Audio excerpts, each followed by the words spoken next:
Okay, Mike, there's one other thing I'd like to show you and anybody else that works on these engines.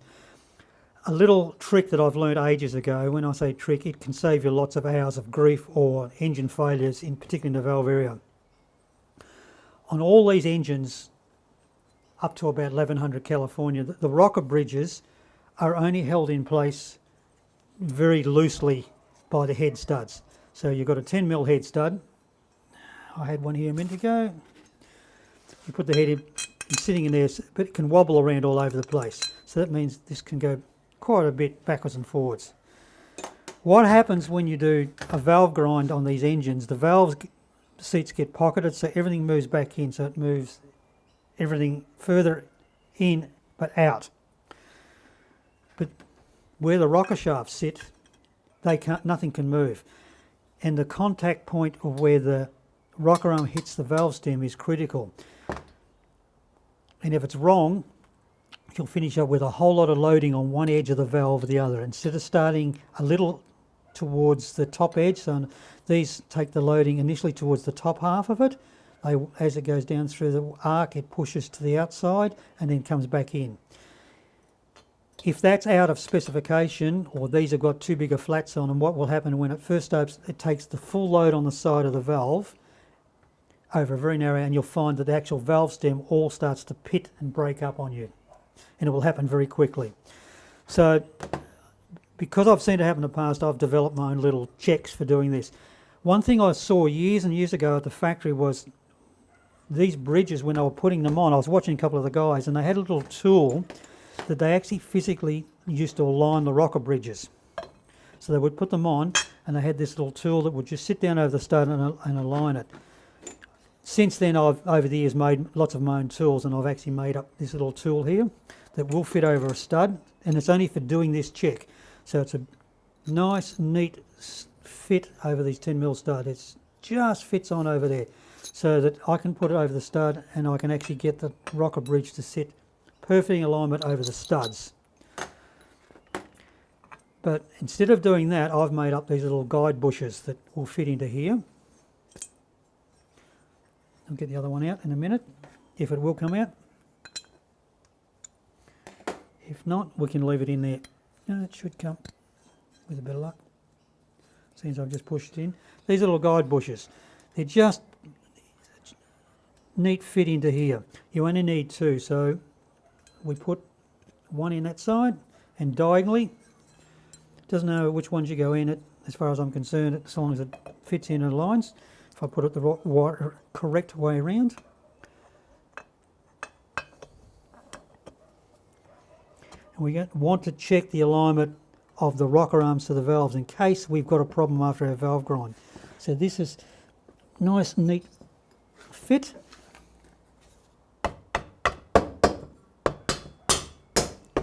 So now that rocker bridge is perfectly squarely aligned to the original holes in the head, even though on the studs it can move. That's locked in place on those. So we grab these rocker arms.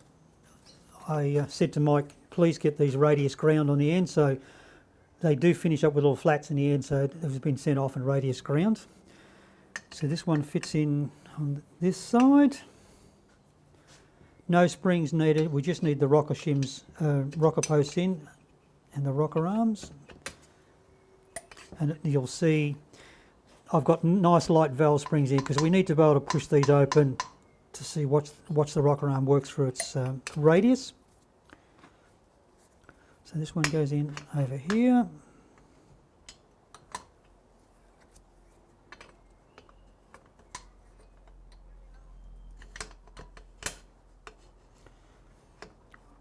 So they can move up and down freely on the valve springs. So we need to check to see where it's sitting on the end of the valve. So a little bit of bearing blue on the end of it. Not a lot, just enough to cover it.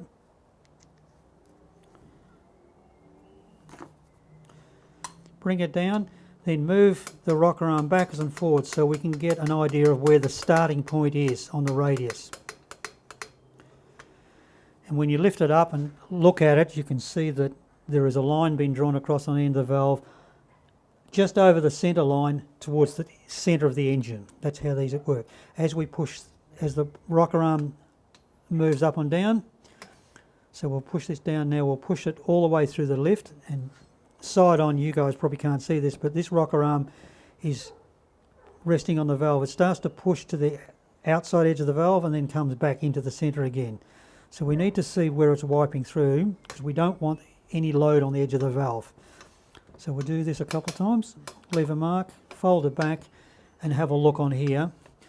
Now, to get a really good view, we've transferred the blue onto here. We go back, do it again.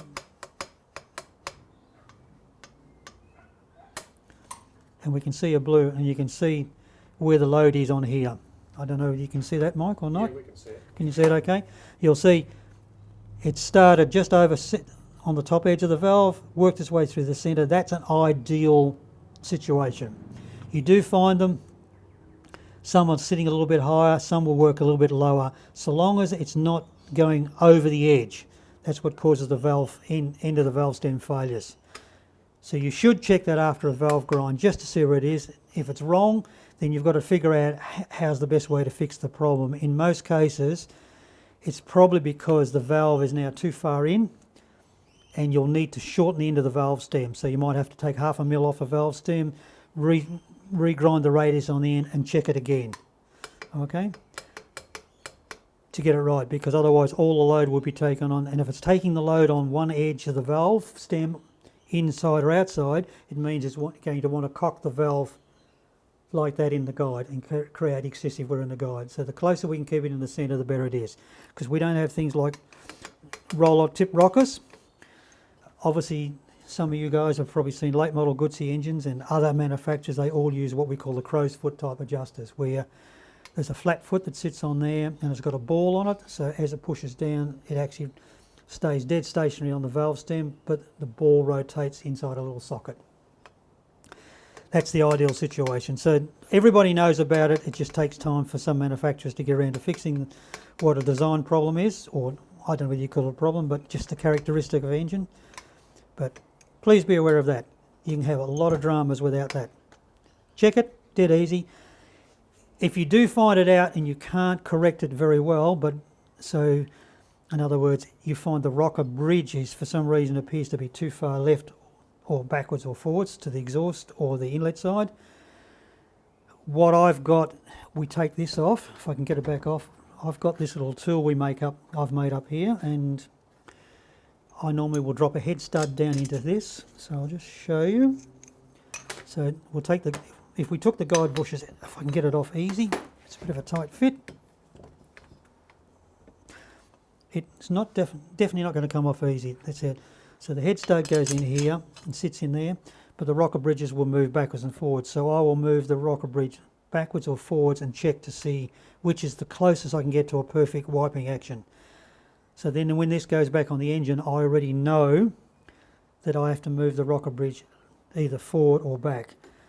If you know it has to be in the middle and you're not sure of it, I've made up this little tool quite a few years ago, and it just sits over the stud. It's got a little tiny chamfer machined on the bottom edge, and that will line up with the chamfer in these rocker bridges.